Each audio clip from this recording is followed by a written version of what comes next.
இந்தியாவுக்கு ஒரு நல்ல செய்தி. ஸ்டேட் ஆஃப் ஹார்முஸ்ல போர் நடந்தாலும் நடக்கலைனாலும், உலக வர்த்தகத்தில் பெட்ரோலியம் ரேட் அதிகமானாலும் கம்மியானாலும், இந்தியாவுக்கு இனி வரும் காலங்களில் எந்த ஒரு பெட்ரோல் தடையோ, எல்பிஜி தடையோ, எல்என்ஜி தடையோ இருக்காது அப்படிங்கிறது தான் இந்த ஒரு நல்ல செய்தி. அதை பற்றி விவரங்களை தான் நம்ம தொடர்ந்து பார்க்க போகிறோம். நண்பர்களே வணக்கம், welcome to Akshara digital TV. நான் மாணிக்கம் அல்லிமுத்து. நம்ம சேனலுக்கு சப்ஸ்கிரைப் செய்யாங்கிறத சப்ஸ்கிரைப் செஞ்சுட்டு பாருங்கள். அப்போ தான் நாங்கள் போகிற வீடியோக்கள் உங்களுக்கு தொடர்ந்து வரும். Organisation of the petroleum exporting countries அப்படிங்கிறது தான் ஓபெக். ஐக்கிய அமீரகத்தினுடைய அதிபர் Sheikh Mohamed bin Zayed Al Nahyan நாங்கள் ஓபெக்கிலிருந்து விலகிக் கொள்கிறோம் அப்படின்னு சொல்லிட்டாரு. ஓபெக்கிலிருந்து விலகியதனால் நம்மளுக்கு என்ன பலன் அப்படிங்கிறீங்களா? பெட்ரோலியம் எக்ஸ்போர்ட் பண்ணுற நாடுகள் ஓபெக் அமைப்பு சொல்கின்ற அந்த விலை நிர்ணயத்தை அவங்க விற்கணும், கச்சா பொருளை விற்கணும் மற்ற நாடுகளுக்கு. அப்போ இதிலிருந்து விலகியதனால ஐக்கிய அமீரகத்துக்கு தானே இழப்புகள் அதிகமாகும் அப்படின்னா அதுதான் கிடையாது. இப்போ ஓபெக் அமைப்புங்கிறது டாலரில் டிரான்ஸ்போர்ட் பண்ணிட்டு இருக்காங்க, டாலரில் எக்ஸ்போர்ட் பண்ணிட்டு இருக்காங்க. இப்போ ஓபெக்ல இருந்து ஐக்கிய அமீரகம் விலகியுள்ளதுனால அந்தந்த நாடுகளுக்கு தன்னிச்சையாக அவங்களுடைய பண மதிப்பிலேயே அவங்க எக்ஸ்போர்ட் பண்ணிக்கலாம், வர்த்தகம் மேற்கொள்ளலாம்.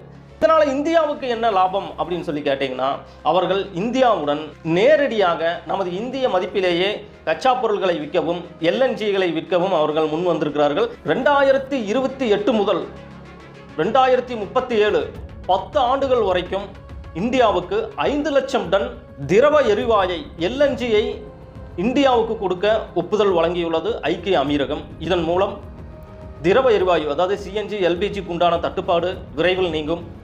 அதே மாதிரி $200 பில்லியன் உயர்த்த ஐக்கிய அமீரகம் முன்வந்துள்ளது. இது இந்தியாவுக்கு கிடைத்த மிகப்பெரிய நல்ல செய்தியாக தான் நம்ம பார்க்க முடியும். இது மூலிமா நம்மளுக்கு பெட்ரோலியத்துக்கான மதிப்பு குறையக்கூடிய வாய்ப்புகள் இருக்கு.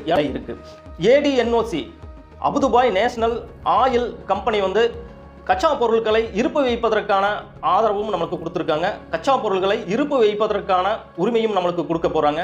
அதன் மூலிமா என்ன ஆகும் அப்படின்னா, இந்தியாவில் உள்ள பெங்களூர் மற்றும் விசாகப்பட்டினத்தில் கச்சா பொருட்களை சேமித்து வைப்பதற்கான கிடங்குகள் இருக்கு.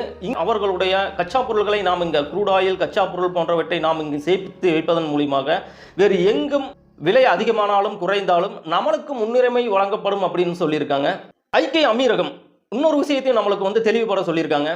ஒருவேளை இந்த ஸ்டேட் ஆஃப் ஹார்முஸ்ல இந்த ஈரானுக்கும் அமெரிக்காவுக்கும் இஸ்ரேலுக்கும் நடக்கின்ற போர் இன்னும் தொடர்ந்து கொண்டே இருந்தால் அத்தனை வர்த்தகத்தையும் அவங்க ஃபுஜைரா துறைமுகத்தின் மூலியமாக நம்மளுக்கு அனைத்து வர்த்தகத்தையும் மேற்கொள்ள ரெடியாக இருக்காங்க. இதன் மூலிமா நமக்கான பெட்ரோலியம் மற்றும் எல்பிஜி, எல்என்ஜி தொடர்பான எந்தவித தட்டுப்பாடும் இனி இருக்காது என்பதில் எந்தவித சந்தேகமும் நம்மளுக்கு இல்லை.